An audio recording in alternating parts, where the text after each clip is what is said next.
अनेक ठिकाणी व्हिडिओ एका अर्थाने म्हणावं लागेल आणि त्या महोदय जे कोणी आहेत, तुम्ही आमदार हे सांगतात, त्यांना ह्या नोटा किती आहेत, काय आहेत, सगळं मला असं वाटतं दाखवल्या जातात आणि नंतर त्यांना त्या द्यायच्या असतील. त्याच्यामुळे हे जनतेसमोर आलं पाहिजे की आत्ताच्या घडीला हे सत्ताधारी पक्षाच्या लोकांनी कशा पद्धतीनं हैदोस सत्ता आणि संपत्तीचा घातलेला आहे, तो मी या व्हिडिओच्या माध्यमातून जनतेच्या समोर आणलेला आहे.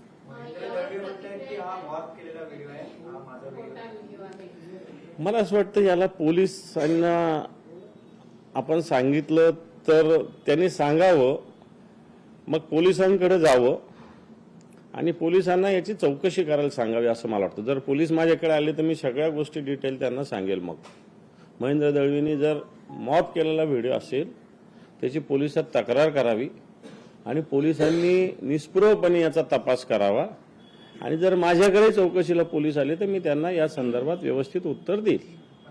या व्हिडिओचा काही अंशी जरी सत्यता आढळली तरी मी आमदारकीचा राजीनामा देईल असं ते म्हणताय. हे पण मी कोणाला आमदारकीचा राजीनामा देण्यासाठी किंवा त्यांच्यावर आरोप करण्यासाठी हा व्हिडिओ पोस्ट केलेला नाही. मी आत्ताच्या घडीला जे 50 खोके एकदम ओके लोक म्हणत होते तर काही लोकांना राग येत होता, म्हणजे खोक्यांचंच राजकारण सगळं चालू हे दाखवण्यासाठी मला त्यांच्या राजीनामा माझं काय व्यक्तिगत त्यांच्याशी काही राजकीय नाहीये. त्यांनी त्यांचं खुशाल जे करायचं ते करावं, मला त्याच्याशी काही घेणं नाही. मी काही त्यांचा राजीनामा मी व्यक्तिगत त्यांच्यावर आरोपही केलेले नाही, करणार पण नाही. माझी भूमिका याच्यामध्ये ती कोण व्यक्ती आहे त्यांचा राजीनामा वगैरे मला त्याच्यात इंटरेस्ट नाही. मला सांगण्याचा मुद्दा आहे की आताचे सत्ताधारी पक्षाचे लोक कशा पद्धतीनं जनतेची लूटमार करून, कारण हे तर काही यांच्या शेतीच्या उत्पन्नातून नाही येत, हे सगळ्या गोष्टी फॅक्टरीतून येत नाही. मग सगळे टेंडर्स, सगळं राजकारण, सगळे याचे त्याचे टक्केवारी घेणं, बदल्यामध्ये सगळ्या गोष्टी करणं, याच्यातला हा पैसा आहे. माझा मुद्दा तो आहे. मला त्या राजीनामा वगैरे हा काय मी मागितलेला नाही. मला त्याच्याशी त्या विषयाशी काही घेणं देणं पण नाही. संशय व्यक्त केलेला आहे. घरातच आम्ही शत्रू भाऊ ठेवला आणि मातोश्री आणि तटकरे यांचे संबंध जगलेले असल्याचं महेंद्र चोरे म्हणतात. हा व्हिडिओ तटकरेंच्या माध्यमातून तुमच्यापर्यंत पोहोचला असा आरोप तर सगळ्या नेत्यांचा दिसतो. तटकरे जण माझा तसा मागच्या वर्षभरात कधी बोलणं नाही. एखाद्या लग्न कार्यात कुठेतरी भेट झाली असेल आणि माझ्या मोबाईलवर तटकरेंचा ह्या वर्षभरात तरी कधी फोन बोलणं, आधी ज्यावेळेस आम्ही एकत्र होतो त्यावेळेस बोलणं होत असेल, पण आता तरी तटकरेंशी माझं बोलणं नाही. व्हिडिओ माझ्याकडे काही कोणाकडून मी काय तो सोर्स सांगण्याची आवश्यकता नाही. पण मला असं वाटतं जी गोष्ट आहे तिचा खुलासा करावा. तटकरेंकडून आला राजीनामा देणं हे सोडून द्या ना. तुम्ही तुमचं आहे का नाही तेवढं सांगा. नसेल तर पोलिसात तक्रार करा, पोलिसांना चौकशी करू द्या. व्हिडिओ असाच व्हायरल झाला होता, मात्र त्यांच्यावर कुठल्याही प्रकारची कारवाई केली गेली नाही. आता तुम्ही महेंद्र दळवी यांचा व्हिडिओ पोस्ट केलाय, त्यांच्यावर कारवाईची अपेक्षा करतात. तुम्ही म्हणतात राजीनामा नाही पण निदान कारवाई. हे पहा, जसे महेंद्र दळवी आहे याच्यात तसे समोर एक लाल शर्टवर पैसे मोजणारी व्यक्ती पण आहे. तिचा चेहरा दिसत नाही. मला तर वाटतं सगळ्यात मेन कल्प्रिट ती व्यक्ती आहे, सगळ्यात महत्वाची. त्यामुळे पोलिसांची जबाबदारी आता ती. पोलिसांना या सगळ्या गोष्टी सहज करू शकतात जर ठरवलं त्यांनी शोधायचं तर. आणि मग पैसे कुठून आले, काय आले, किती आले हे पोलीस तपासू शकतात. आणि अधिवेशन ठीक आहे, अधिवेशन आहे, अधिवेशनात विषय होईल. संजय शिरसाटांचा त्याच व्हिडिओ मान्य संजय राऊत साहेबांनी केला होता.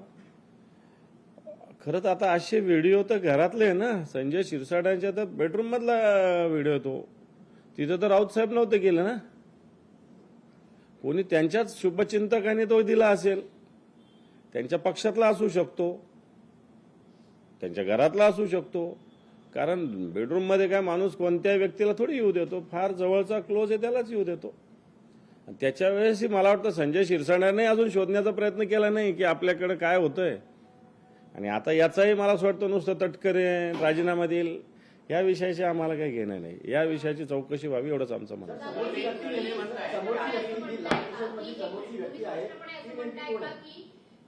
समोरच्या व्यक्तीचा तर शोध घ्यायलाच हवा. मात्र व्हिडिओमध्ये जे दिसताय ते तुम्ही आम्हाला जाणवे असं म्हणताय की बाबा ते महेंद्र दळवींसारखे दिसतात. ते स्पष्ट नाव घेताय का त्यांचं? महेंद्र दळवीच दिसत आहेत ना ते, महेंद्र दळवीच दिसत आहेत. आणि समोरचाही जो व्यक्ती आहे तोही तपासावा पोलिसांनी. तर तुम्ही ओळखता काय का समोरच्या व्यक्तीला? काय कोण वाटतोय तो समोरचा? ओळखतो म्हणून मी व्हिडिओ ट्विट केलेला आहे. मी काय बिन ओळखीचं ट्विट काय बिलकुल केलेलं नाही. पोलिसांनी चौकशी करा एवढंच माझं खुलं आव्हान आहे बस. मग तुम्ही त्या समोरच्या व्यक्तीचं स्पष्टपणे नाव का घेत नाही? आणि समोरचा व्यक्ती हा त्याहीपेक्षा मोठा आरोपी असू शकतो का? एवढा नोटा असणारा माणूस त्याहीपेक्षा मोठाच असेल, येईल समोर. तुम्ही त्यांचं नाव का घेत नाही? समोरच्या व्यक्तीचं नाव का नाही? हे पहा, आता चेहरा दिसत नाही त्यामुळे तो मी नव्हेच म्हणेल. तो आता पुढचा त्याच्या चेहऱ्याचा येईल त्यावेळेस बघूया. मग कंत्राटदार आहे, राजकारणी आहे की नाही, मी आता त्याच्यात तुम्ही मला आतमध्ये नका पोहोचू नका तिथपर्यंत. या व्हिडिओचा भाग 1 आलेला आहे. भाग 2 सुद्धा याच अधिवेशन काळामध्ये गदारोळ हे पण मला अधिवेशनाचा हा मुद्दा नाही. मला ही महाराष्ट्राची संस्कृती खोक्यांची कशा पद्धतीने यांनी केलेली हा माझा मुद्दा आहे. याच्यातला अधिवेशनात काय होतं, सरकार काय घोषणा करतं, आम्ही काय प्रश्न विचारतो हे मला सगळं माहिती आहे. त्याच्यातून काय निघतं हेही मला चांगलं माहिती आहे. परंतु या महाराष्ट्रात कशा पद्धतीनं राजकारण चालू आहे, कशा पद्धतीनं खोक्यांचं राजकारण चालू आहे, सत्ताधारी पक्षांच्या लोकांचा उन्माद कसा आहे हे मला या निमित्तानं समोर आणायचं आहे. तर यावर प्रतिक्रिया देताना महेंद्र दळवी तुम्हाला सुपारीबाज आणि ब्लॅकमेलर म्हटलेलं आहे. आता हे पहा, सगळं समोर आणल्यानंतर एखादं उदाहरण द्यावं. मी हे दिलेलं आहे समोर. त्यांनी माझं एखादं सुपारीचं किंवा ब्लॅकमेलिंगचं एखादं उदाहरण द्यावं. मी हे सगळं खोटंही सांगेल. मग तुम्ही जो समोरचा व्यक्ती आहे त्याची चौकशीची मागणी करताय, तो शोधून काढला पाहिजे असं म्हणताय. तुमच्याकडे त्याची संपूर्ण माहिती आहे. तुम्ही स्वतः का पोलिसांमध्ये जात नाही? पोलिसांनी माझ्याकडे आल्यावर मी माहिती दिली असं तुम्ही म्हणताय. हे पहा, मी आत्ताशी पहिलं पाऊल टाकलेलं आहे. अजून काय काय याच्यावर होतं, काय काय भूमिका सरकार घेतं, ग्रह खातं घेतं, हे मला एकदा बघू द्या ना. सगळ्या गोष्टी जर सरकारने काही गोष्टी स्वतःहून केल्या तर चांगल्या, नाही केल्या तर आम्हाला करता येईल ना. पुढचे मार्ग आहेत ना आमच्याकडे.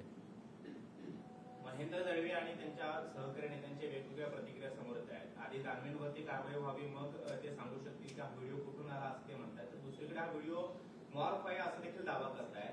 आणि दुसरीकडे तटकरेंवरती सुद्धा आरोप करतायत की त्यांच्याकडून हा व्हिडिओ त्यांच्यापर्यंत आलेला असेल. नेमकं त्यांच्या सगळ्या वक्तव्यांमध्ये वेगवेगळा संभ्रम दिसतोय. हे पहा, मी शिवसेना प्रमुख मान्य बाळासाहेब ठाकरे यांच्या विचाराचा उद्धवजींच्या नेतृत्वाखाली काम करणारा शिवसैनिक आहे.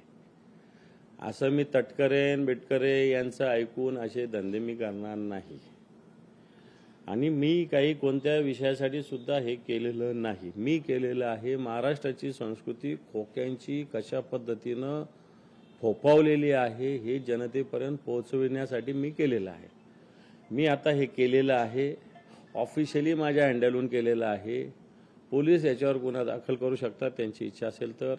नसेल तर मला असं वाटतं या सगळ्या विषयाला पोलिसांचा किंवा सत्ताधारी पक्षाचा पूर्ण पाठिंबा आहे असं मी समजेल. तुम्ही जर पोस्टमध्ये लिहिलं आहे की शेतकऱ्यांना मदत करण्यासाठी यांच्याकडे पैसा नाहीये, मात्र पैशांची बॅग भरून आहे. तर मग शेतकऱ्यांना मदत अजूनही मिळाली नाहीये, मात्र आमदार पैशांच्या बॅगा घेऊन फिरताना आपल्याला दिसत आहे. हे तर सत्य आहे. हे पहा, शेतकऱ्यांना 31,800 कोटीचं पॅकेज जाहीर केलं. राज्याच्या इतिहासातलं सगळ्यात मोठं पॅकेज अशी घोषणा ह्या 3 जणांनी केली, मुख्यमंत्री 2 उपमुख्यमंत्र्यांनी. अधिवेशन चालू आहे. अधिवेशनाच्या पटलावर यांनी आतापर्यंत किती रक्कम कोणत्या कोणत्या जिल्ह्यात किती शेतकऱ्यांना दिली खुलासा करावा. आम्ही गावोगाव फिरून आलेलो आहे, पुन्हा फिरणार आहोत, या सरकारचा पंचनामा करणार आहोत. घोषणा करतात हेक्टरी वेगळी, प्रत्यक्षात मदत वेगळी आहे. 6 रुपयाचा चेक काही शेतकऱ्यांना आलेला आहे. ते माझ्याकडे व्हॉट्सअपवर शेतकऱ्यांनी पाठवलेले आहे. काही जणांनी उद्धवजींच्या दौऱ्यात, मीही नंतर पुन्हा फिरलो, या सगळ्या दौऱ्यात आमच्याजवळ पाठवलेलं आहे. जर 31,800 कोटीचं नुसतं घोषणा तुम्ही करता, अजून तर तेही त्याच्यातल्या काही रक्कम 50-60% लोकांना पोहोचलेली शेतकऱ्यांना. पण डिक्लेअर हेक्टरी समजा 18-36,000 असेल तर पोहोचली 5,000. डिक्लेअर 8,500 असेल तर पोहोचली 500 रुपये. ही काही रक्कम आहे. आणि त्याच्यातल्या 30-40% लोकांना तर अजून रुपया सुद्धा पोहोचलेला नाही, हे मी दाव्यासहित सांगतो. म्हणून अधिवेशन चालू आहे. सरकारने पटलावर किती मदत किती जिल्ह्यामध्ये मिळाली हे जाहीर करावं. दुसरी गोष्ट, केंद्र सरकारकडे अहवाल पाठवला. केंद्रीय मंत्र्यांनी सांगितलं की अहवाल आला नाही. दुसऱ्या दिवशी त्यांनी खुलासा केला की अहवाल आला. केंद्रीय मंत्री शिवराजसिंह चौहान यांच्या हेतूविषयी, प्रामाणिकतेविषयी बिलकुल आम्ही शंका घेऊ शकत नाही. शिवराजसिंह चौहान अतिशय प्रामाणिक व्यक्ती आहे, प्रामाणिक मंत्री आहे, शेतकऱ्यांचा कणवाळा असणारे मंत्री. याच्याविषयी मनात शंका असायचं काहीच कारण नाही. मग त्या मंत्र्यांना खोटं पाडलं गेलं, खोटं बोलावं लागलं महाराष्ट्राच्या याच्यामुळं. जर हा अहवाल आधीच पाठवला तर हा अहवाल सुद्धा किती रकमेचा, किती तरतूद व्हावी अशा प्रकारचा हा सुद्धा विधिमंडळाच्या अधिवेशनात पटलावर आला पाहिजे. परंतु सरकार हे करणार नाही, कारण सरकारची मदत अजून पोहोचलेली नाही. सरकारने अहवाल उशिराच पाठवलेला होता. एकीकडे शेतकऱ्यांना ज्या मदतीची गरज असताना ती दिली जात नाही, एकीकडे या सत्ताधारी पक्षाचे लोक नगरपालिकेच्या निवडणुकामध्ये 10-10 हजार रुपये, 5-5 हजार रुपये मतदाराच्या घरी पाठवतात. एकीकडे अशा पद्धतीनं एवढ्या नोटाच्या रास, ज्याला म्हणतात धान्याची जशी रास अशी जशी नोटांची रास या मंत्र्यांकडे, या आमदारांकडे पडलेली आहे. माझा मुद्दा तोच आहे की एकीकडे शेतकरी दिवाळी साजरा करत नाही हे आणि हे एकीकडे राज्याचं दिवाळं काढतायत. सर, राज्यात सध्या स्थानिक स्वराज्य संस्थांच्या निवडणुकांचा वारं आहे, त्याच्याशी काही संबंध असेल असं वाटतं का? या विषयाचा व्हिडिओचा असेल ना, असेल, कुठेतरी द्यायचे असेल, काही ठेवायचे असेल, काही द्यायचे असेल, असू शकतं. कारण ऑलरेडी काही लोकांनी हेलिकॉप्टरमधून मोठ्या जडच्या जड बॅगा दाखवलेल्या आहेत. ह्या बॅगा कशासाठी? तुम्हाला एक दिवसाचा प्रवास येतो, 2-2 एवढ्या 2-2 आणि 4-4 एवढ्या जड बॅगा कशाला? कपडे ठेवलेली घरगुती जे आपल्याला रोजचं सामान लागतं याची बॅग किती जड असते. आम्ही प्रवास करतो, पण यांच्या बॅगा 2-2 गाडला उचलत नाही. तर त्या बॅगमध्ये काय असतं? निवडणूक आयोग झोपलेलं आहे का? असं कोणी सांगितलं की जातानाच तपासणी व्हावी, येतानाही तपासणी करावी लागते? पण ही सत्ताधारी पक्षाची होत नाही. आमच्या काही आमदारांनी ते समोर आणलेलं आहे आणि मला असं वाटतं हे सगळे मार्ग असेच आहे. सर, तुम्ही व्हिडिओ पोस्ट केला आहे, दुसरीकडे शेतकऱ्यांना मदत मिळत नाही हे देखील सांगितलंय. मात्र काल पहिल्याच दिवशी 75,000 कोटीच्या पुरवठा मागण्या या सरकारने ठेवल्या आहेत. पुढे इतके मोठ्या पुरवठा मागण्या सरकारने ठेवल्या आहेत. ते पहा, पुरवणी मागण्या 75,000 कोटीच्या सरकारने ठेवल्या. आता मला असं वाटतं या पुरवणी मागण्यानंतर सरकारवर 10 लाख कोटीचं कर्ज होईल. कमी जास्त बजेटपर्यंत ते 10 लाख कोटीचं 100% होणार. देवेंद्रजी फडणवीस राज्याचे मुख्यमंत्री परवाच बोलले, राज्य आर्थिक डबघाईला निश्चित आलं आहे, परंतु दिवाळखोर झालेलं नाही. याचा अर्थ काय? माझ्या खिशात एक खडकूही नाही, फक्त आता मी घरदार विकायचं बाकी आहे, असं त्याचा अर्थ आहे. असाच त्याचा अर्थ आहे. जे देवेंद्रजी परवा चहा पानाच्या कार्यक्रमानंतर बोलले की राज्याची आर्थिक स्थिती डबघाईला आलेली आहे, परंतु राज्य दिवाळखोरीत नाही. याचा अर्थ काय घ्यायचा? डबघाईला म्हणजे काय आणि दिवाळखोरी म्हणजे काय? मलाही कळतं दिवाळखोरी.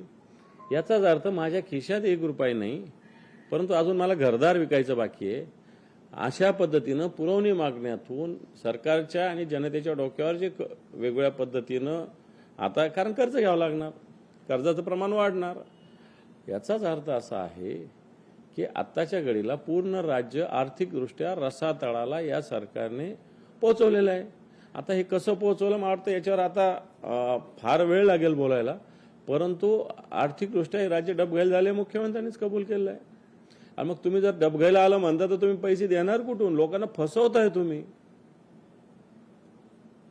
सर, हा मुद्दा तुम्ही उपस्थित केलाय, मात्र पहिल्यांदा कसं होतंय की दोन्ही सभागृहांमध्ये विरोधी पक्ष नेता नाहीये, या संदर्भात आवाज उठवण्यासाठी. नाही, बिलकुल विरोधी पक्ष नेते तर झालेच पाहिजे ना. एक संसदीय, तुम्हाला याचा अर्थ लोकशाही, तुम्ही बाबासाहेबांचं संविधान म्हणता, संविधानामध्येच लिहिलेलं आहे सगळ्या गोष्टी. कोणतंही राज्य असो, कोणतीही संस्था असो, विधिमंडळ असो, संसद असो, विरोधी पक्ष नेता असलाच पाहिजे. विरोधी पक्ष नेता डोळ्यात तेल घालून सरकारच्या कामकाजावर नियंत्रण ठेवतो, नजर ठेवतो. किंवा नाही नियंत्रण राहिलं तर नजर तर ठेवू शकतो, परंतु सरकारला ते सुद्धा नकोय. सरकारला ते सुद्धा नकोय आणि म्हणून दोन्ही सभागृह विरोधी पक्ष नेत्या विना आत्ताच्या घडीला आहे. संतोष देशमुख यांच्या हत्येनंतर हॉस्पिटलमध्ये जे फोटो काढले होते ते पहिल्यांदाच समोर आले 1 वर्षाच्या काळानंतर. तर आता मनोज पाटील मागणी करतायत की धनंजय मुंडेंवर कारवाई करावी अजित पवारांनी. पण धनंजय मुंडे यांना सह आरोपी केल्याशिवाय धनंजय देशमुख केस स्ट्रॉंग होऊ शकत नाही. लोकशाही मराठी ऐका, पहा, जागरूक रहा.